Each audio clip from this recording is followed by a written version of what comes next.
Hey guys, dim the lights, fluff up that pillow, maybe turn on a fan for some soft background hum. If you enjoy this soothing deep dive, feel free to like the video and subscribe. And I always like hearing from you in the comments, where you're listening from, what time it is. Now take a slow breath and relax.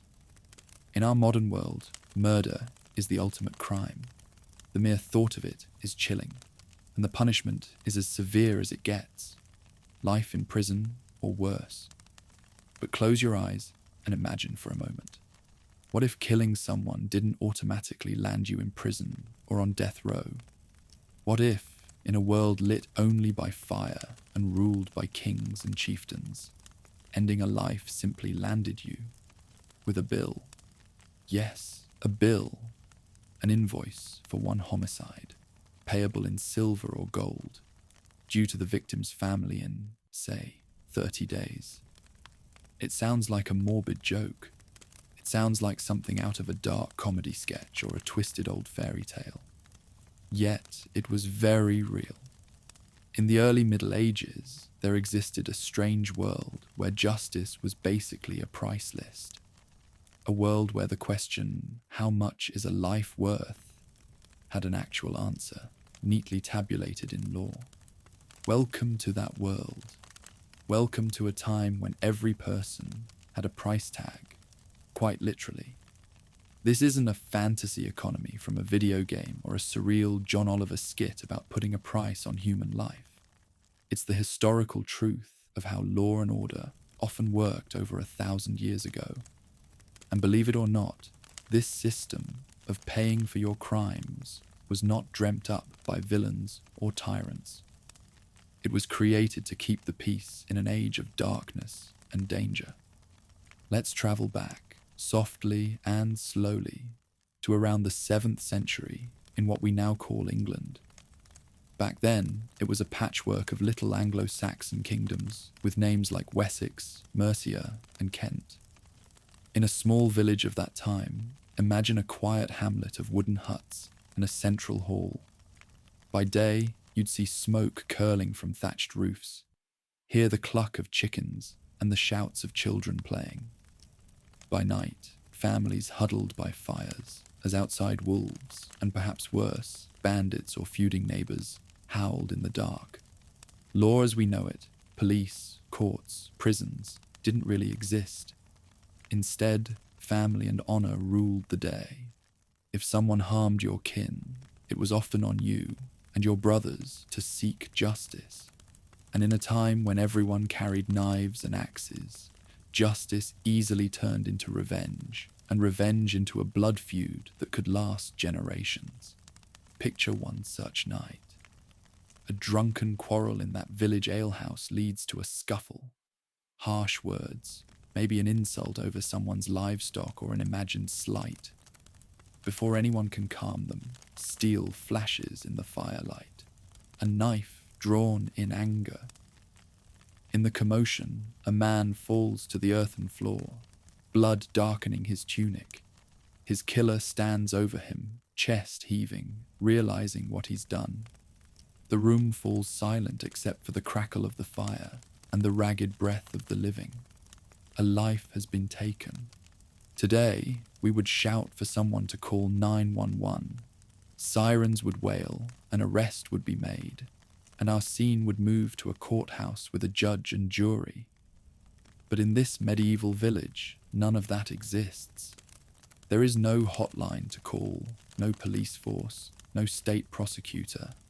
There is just a dead man on the floor, a killer, and two families who by dawn will have a very serious problem between them. In the Middle Ages, that problem could easily spiral out of control. The dead man's brothers and cousins won't simply shrug and say, "Ah well, accidents happen." No, honor demands blood. By their custom, they have the right, perhaps even the duty, to avenge their kin. They might storm out into the night after the killer, swords in hand.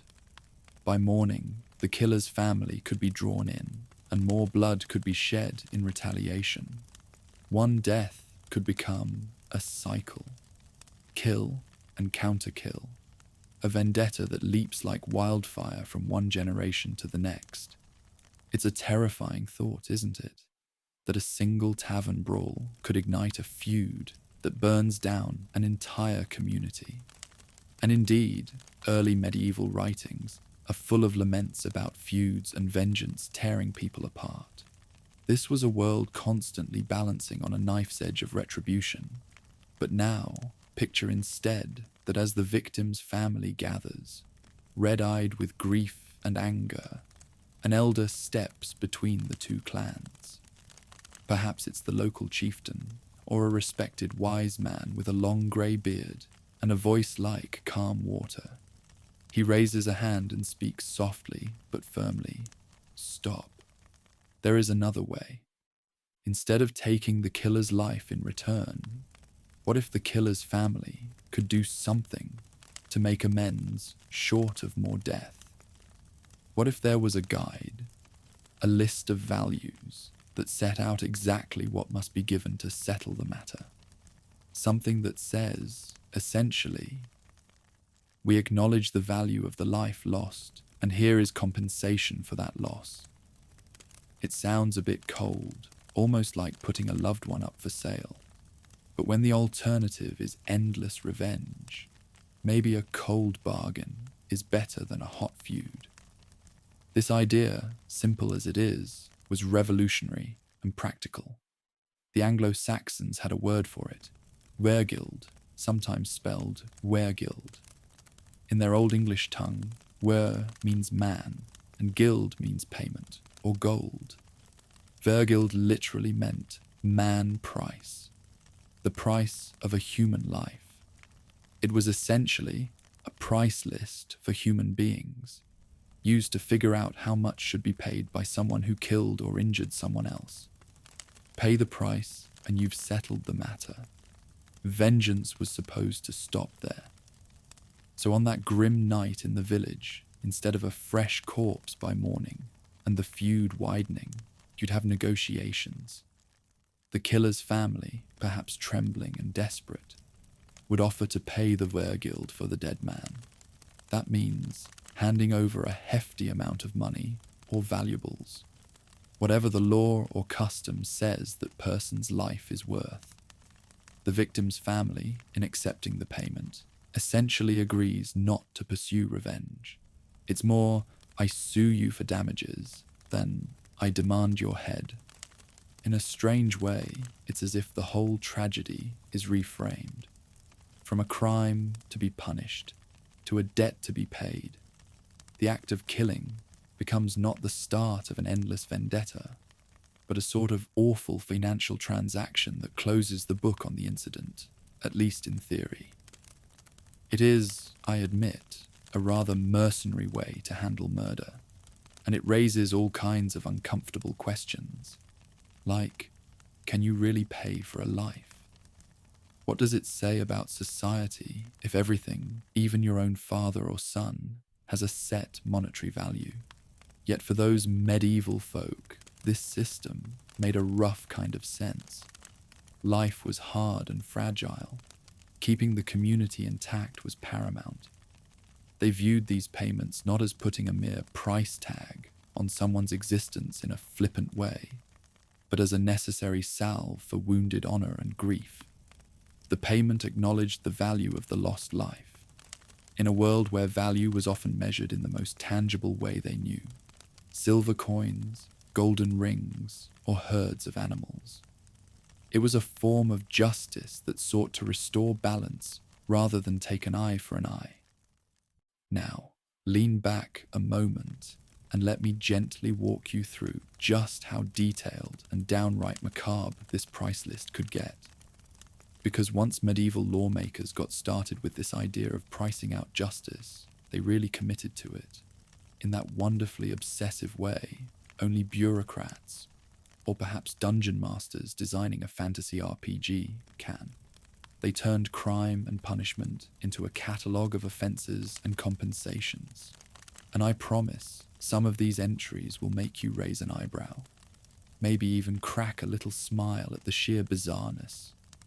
But remember, I'll keep my voice low and calm, so you can stay relaxed as we explore these oddities. One of the earliest of these catalogues was the Law Code of King Ethelbert of Kent, way back around the year 600.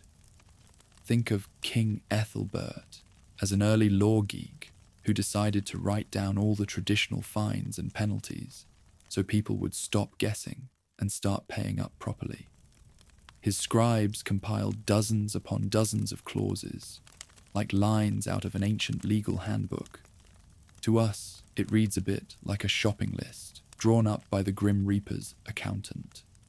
For instance, according to this Kentish law code, if you knocked out someone's eye, you had to pay 50 shillings as compensation. 50 shillings. To put that in perspective, that might have been equivalent to the value of many cows, or a good chunk of a freeman's annual earnings. An eye was no small thing. After all, it's literally 1/2 of your vision. So it fetched a premium price in the grand marketplace of medieval injuries. But suppose you only injured the eye. Say you scratched someone's eye or damaged it, but didn't destroy it completely. Well, that was a different entry. 12 shillings for a damaged eye. Not as expensive as fully losing the eye, but still a notable hit to the offender's wallet. Clearly, medieval lawmakers understood partial credit.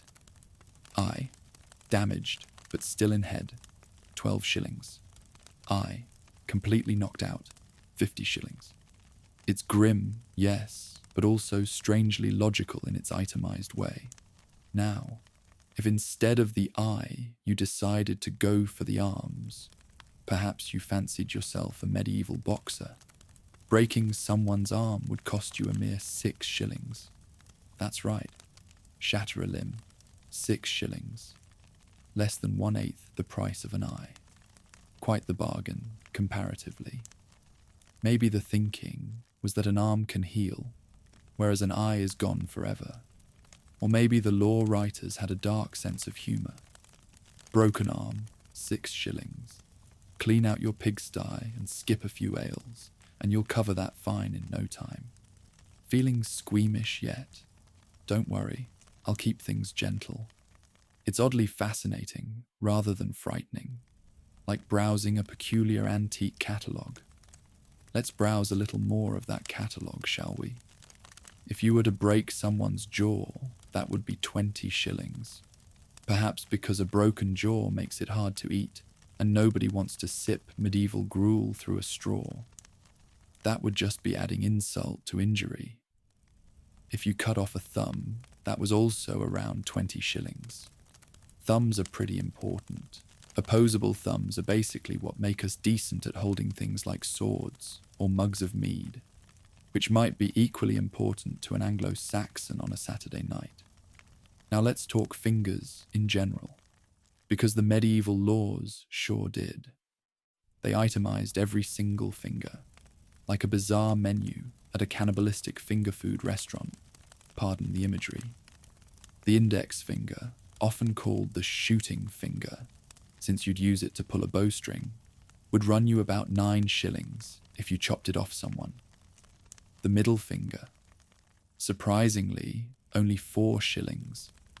Apparently medieval people weren't too bothered if you lost the ability to flip the bird properly. Or maybe they just thought the middle finger was less useful than the others.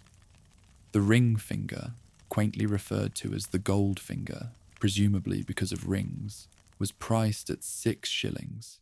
You'd think wearing rings is frivolous, but perhaps that finger mattered for showing off status. Still, only 6 shillings. But the real kicker, the little finger, the pinky, that tiny fellow was valued at 11 shillings. Yes, more than the index and far more than the middle. Why on earth would the pinky be worth nearly as much as a thumb, 20, and almost double a ring finger? It's a bit of a mystery. Perhaps having a good grip on your sword or tool required that pinky more than one would assume. Or maybe medieval folks secretly held pinky promises in very high regard. I like to imagine some grizzled Saxon warrior saying, "Take my middle finger, I can live without it. But my pinky, how dare you, sir?" One of the laws literally says 3 shillings for the least grievous facial disfigurement, and 6 shillings for a more serious facial disfigurement. Can't you just picture them debating that? A tiny scar. Maybe 3 shillings. But if he really messes up the guy's face, well, 6 shillings. We have to draw the line somewhere, gentlemen. Let's not forget more sensitive injuries as well. The laws did not shy away from any part of the body.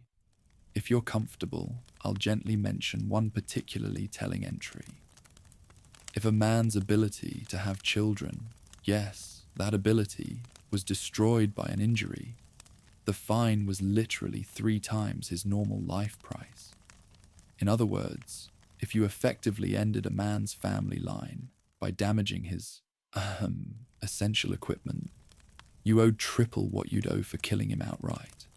That might sound bizarre, but think about the logic. You haven't just taken his life, you've erased his future legacy, his potential children, and all the generations that might have sprung from him. In a society where family and lineage were everything, that was seen as a loss even greater than death. It was considered a kind of living death, so they slapped an extra fee on it, a very steep one. The lawmakers were basically saying, you really, really should not do this, and if you do, be prepared to pay an arm and a leg, and another arm in compensation. But let's step back from the gore and coin for a moment. These numbers are fascinating, yes, but they paint a broader picture about how people saw each other in the early medieval period. A picture of a world stratified by rank and role, where every person's worth was measured not just in moral or spiritual terms, but in cold hard cash, or cattle, or gold. The value on body parts was one thing, but the value on whole lives was another. And medieval law codes definitely put price tags on whole lives, varying by social status. Not everyone's life was worth the same amount of money. Far from it. In an Anglo-Saxon kingdom, if you were a regular free farmer, what they called a curel sounds like churl. Your Wergild might be, say, 200 shillings. But if you were a nobleman, perhaps a knight or a thane of the king, your life could be valued at 1,200 shillings. 6 times more. 6 times. Imagine standing next to someone of noble blood and knowing that if you each met an unfortunate end, his death would cost 6-fold the fine of yours. It's like walking around with a price tag on your back that says, clearance, 1/6, the premium product next door. Why such a disparity? Well, the reasoning, such as it was, likely went that a person of higher rank had more responsibilities, more importance in the social fabric, and thus their loss was a greater blow to society. Or more cynically, that the elites valued themselves much more highly. A king's life was off the charts. Some codes don't even bother listing a wergild for the king, implying that if you killed the king, no amount of money could save you, or your kin for that matter.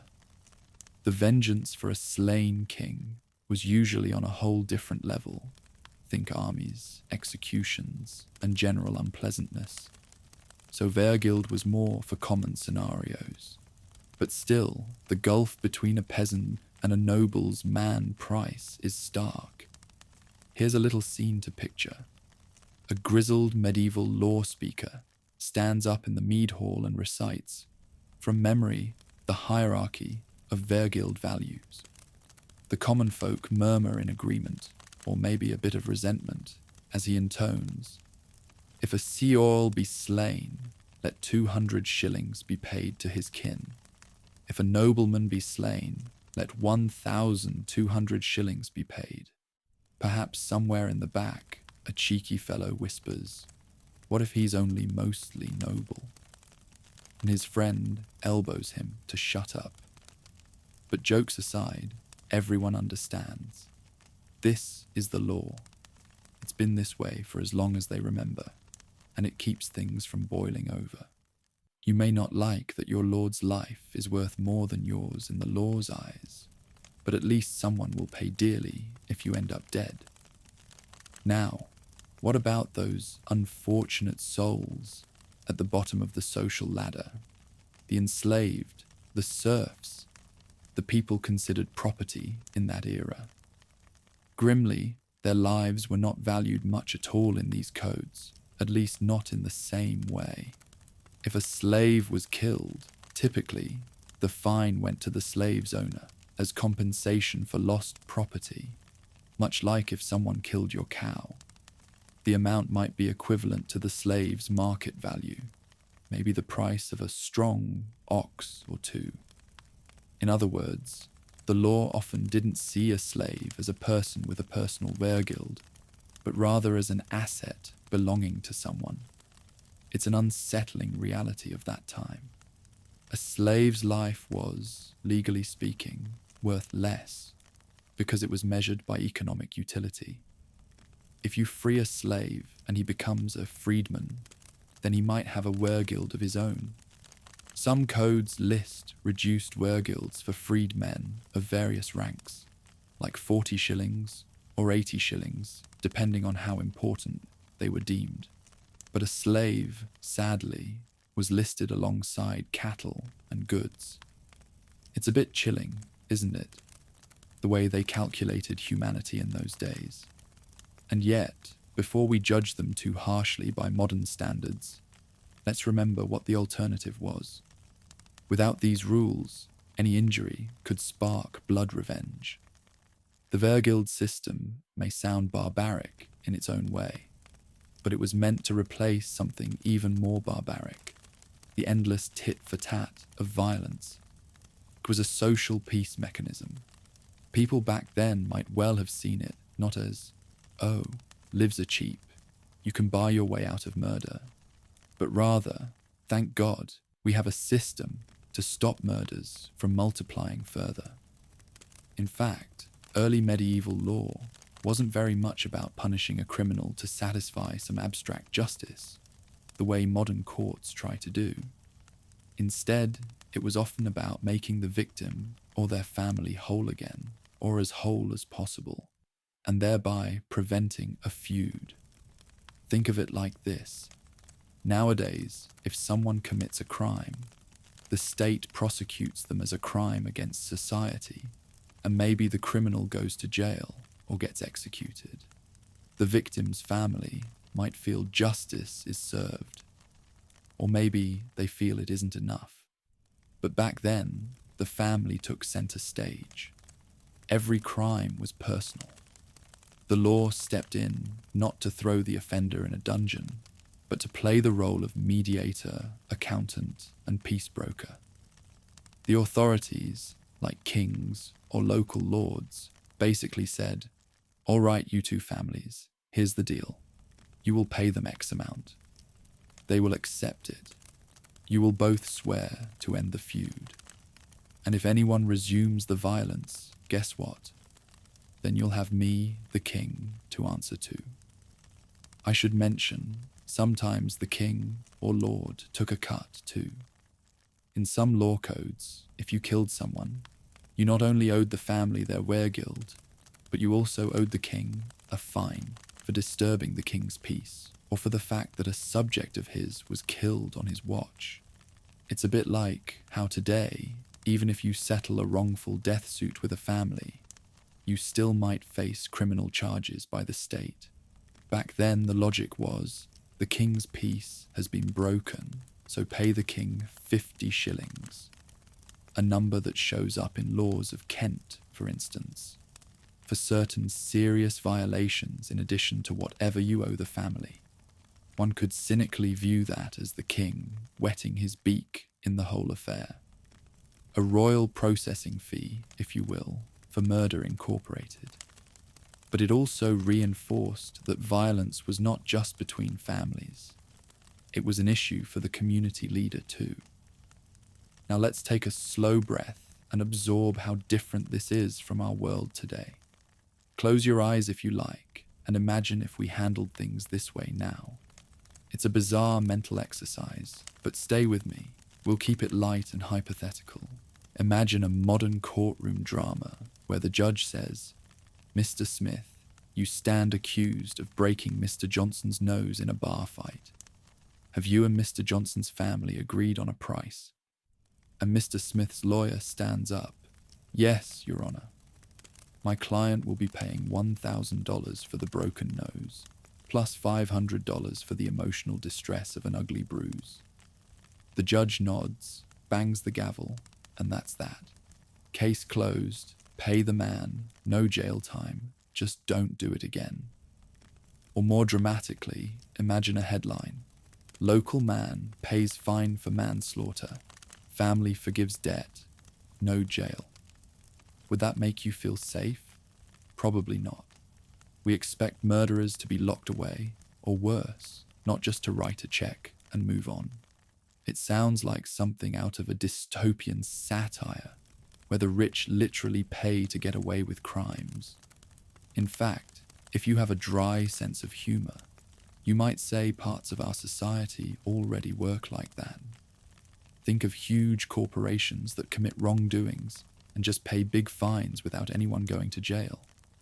That's basically modern Wergild for the rich and powerful, isn't it? John Oliver would have a field day with that comparison, with a lot more yelling and graphics though. I'll keep it gentle for you. But in the early medieval mindset, this approach was not dystopian. It was common sense. They might look at our modern prisons and think we're the barbaric ones for locking someone up in a cage for life, doing nothing to compensate the victim's family. They might say, how does throwing the offender in a cell help the grieving family?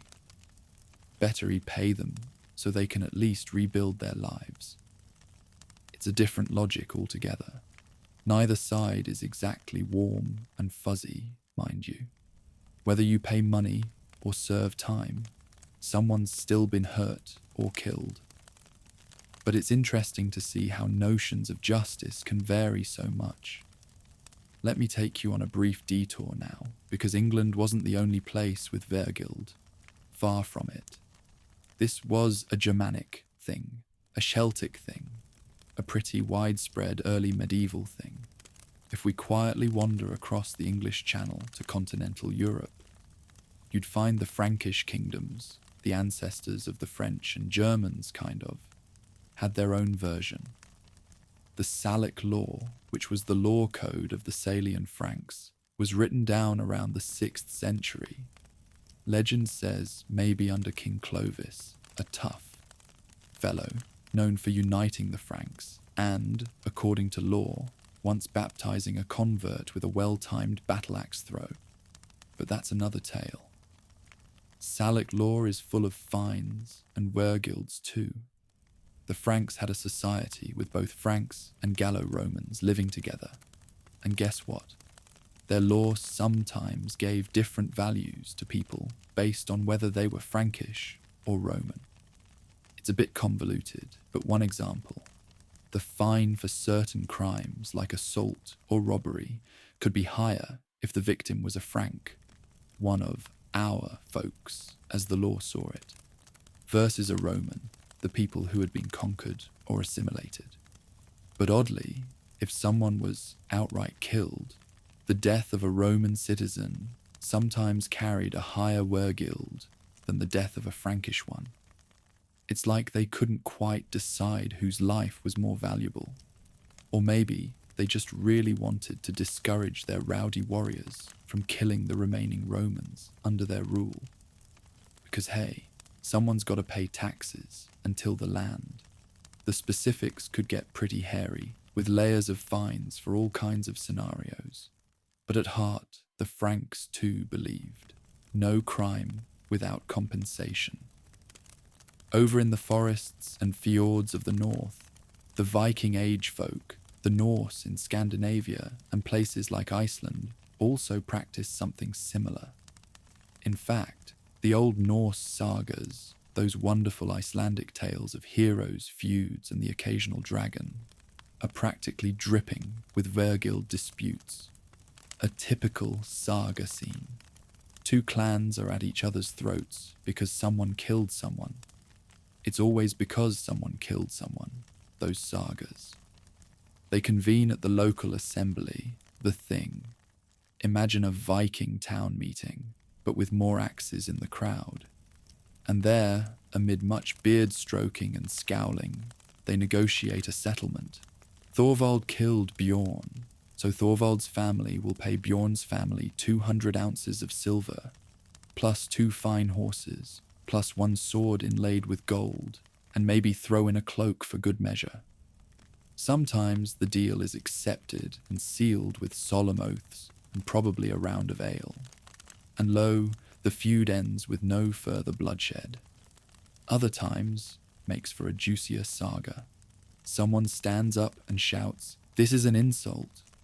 Bjorn was worth twice that." Or someone fails to pay up, and the whole thing falls apart into more killings. But the fact is, even those ferocious Vikings often preferred cold, hard silver to a hot-blooded revenge. I suppose even a berserker appreciates a healthy bank account or a well-stocked barn from time to time. One particularly famous early Icelandic example. There was a man called Njal, a wise, lawyer-like figure, who in one saga tries mightily to broker peace by calculating fair wergilds after a cycle of killings. He basically does an arithmetic of death, assigning values to lives lost on each side to balance things out. It's a poignant scene, because you see this old man trying so hard to turn chaos into order, adding and subtracting human lives as if balancing ledger books. It's heartbreaking and telling of the time. Without spoiling anything, let's just say not everyone in the saga was satisfied with the sums. Human pride can sometimes trump even the most logical of account settlements. Elsewhere, the idea cropped up nearly everywhere in Europe where Germanic tribes settled. The Lombards in Italy, the Burgundians, the Visigoths in Spain. Many had law codes influenced by Roman law, but still containing these customary Wergild provisions. Even in the Celtic world, similar concepts existed. Early medieval Irish law, the Brehon laws, had an elaborate honour price system, where every person had an heroic or compensation value.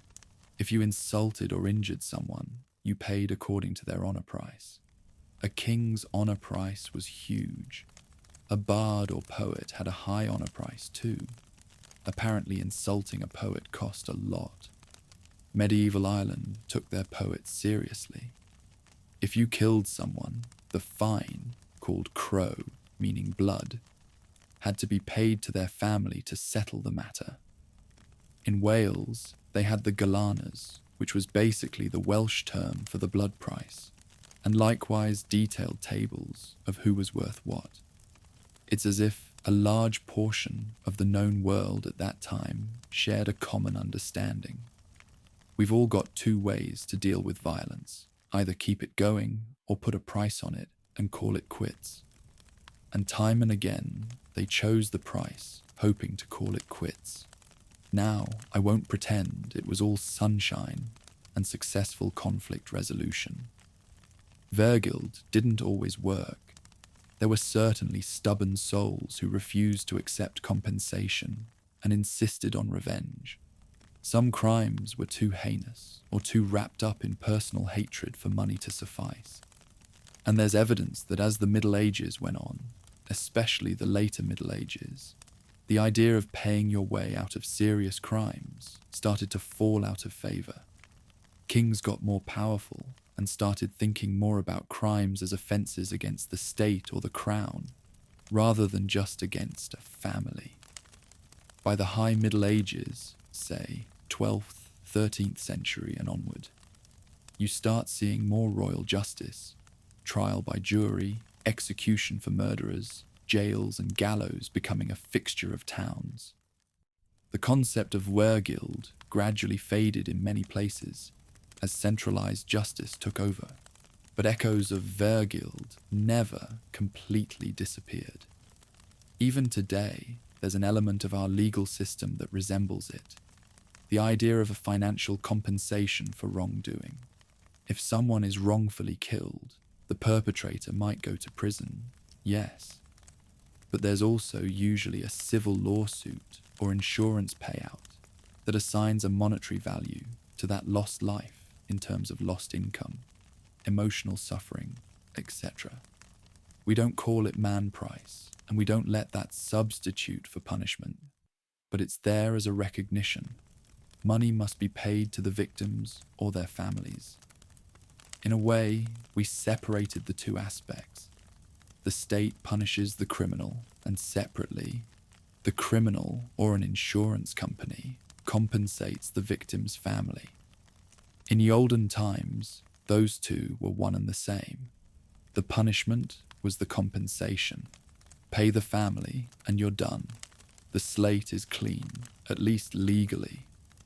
There's also the idea of fines in our system. Smaller offences, like speeding or littering, are punished simply by fines. That's not so different from an Anglo-Saxon paying a few shillings for, say, breaking someone's fence or stealing a chicken. The concept of a fine as justice for minor wrongs is alive and well. We just draw a line at violent crimes. You can't pay a fine for murder today, and most of us are quite happy about that.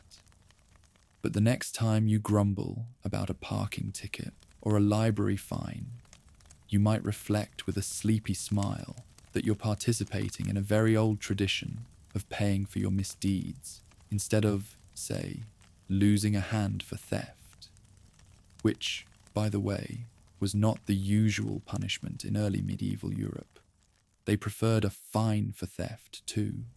Contrary to some myths, chopping off hands wasn't super common in the West, though it did happen occasionally, especially in later, harsher medieval periods or under certain rulers. Throughout this journey into the past, we've seen some pretty dark things: murder, mutilation, mayhem. But we've also seen how people, in their own way, tried to tame that darkness with rules and gold and promises. There's something touching in that, beneath the weirdness. Early medieval folks were not naive. They knew no amount of money could truly bring back a loved one or heal a maimed limb. But they also knew that without some alternative, the only answer to violence was more violence. So they chose what must have felt like the lesser evil. Accept payment, live on, remember the lost, and avoid another death. Perhaps around their fires at night, families would tell the younger ones, "Yes, your uncle was killed, but we took the Wergild and ended the feud. We chose to be satisfied with that, so that you children wouldn't have to grow up in a war with our neighbors." It was a conscious choice to break the cycle, using silver as the wedge to split apart hatred. As the flames in our imaginary hearth dance lower and the hour grows late, let's return to that hall we opened with, that dim Anglo-Saxon mead hall where a life was taken in anger. See the families negotiating through tears and clenched teeth, the elder with the steady voice guiding them. Eventually, they reach an agreement. Perhaps 200 shillings will be paid for the dead man, along with an additional payment of 50 shillings to the local lord for his peace. It's a staggering sum for a small village. The killer's family might have to sell livestock or relinquish a good piece of land, or gather coins from distant relatives. It will hurt them financially for years, but that is a far better outcome than endless bloodletting. In solemn ritual, maybe weeks later when the wealth has been collected, the two families meet again in daylight. They stand in a circle as the agreed payment is handed over. Sacks of silver coins, or strings of gold jewelry, or herds of animals bawling and bleating. There's a reason cows were used as currency too. They're literally mobile assets. The victim's mother weeps softly, remembering her son as each heavy coin clinks into a chest. The killer stands by, head bowed, alive but forever shamed, perhaps exiled from the village once this is done. The local lord or king's reeve oversees the ceremony to ensure all know that justice, in this form, has been served. Then, in a formal act, the victim's closest kin might place a hand on the killer's shoulder and say, "We have received satisfaction." Not forgiveness exactly, but a public acknowledgement. We will not seek further vengeance. The matter is settled. The wind carries the smell of rain and the promise of a more peaceful tomorrow. Without the shadow of a feud, life will go on. It's a melancholy peace, but peace nonetheless. And afterwards, as night falls again, those who remain gather once more in the hall by the gentle fire. They raise a cup to the departed soul, telling fond stories of him as the flames flicker. Perhaps someone even makes a wry joke through their tears.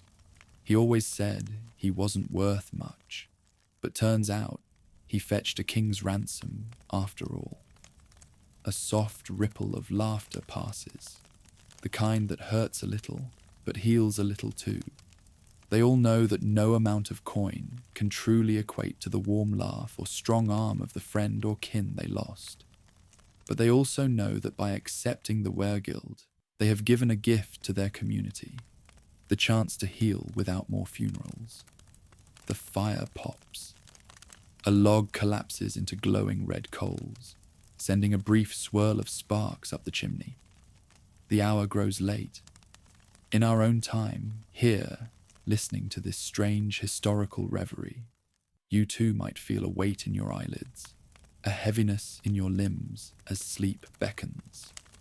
There's something oddly comforting about the crackling of a fire and the knowledge that even in a harsh time long ago, people found ways to try to keep one another safe. The Middle Ages often conjure images of brutality and chaos, and certainly there was plenty of that. But tonight, we've seen another side, a pragmatic, almost homey side, where even murder could be domesticated by turning it into a transaction and a ritual of reconciliation. It is perhaps a dark kind of comfort, but a comfort nonetheless, to know that our ancestors strove for peace in the only ways they knew.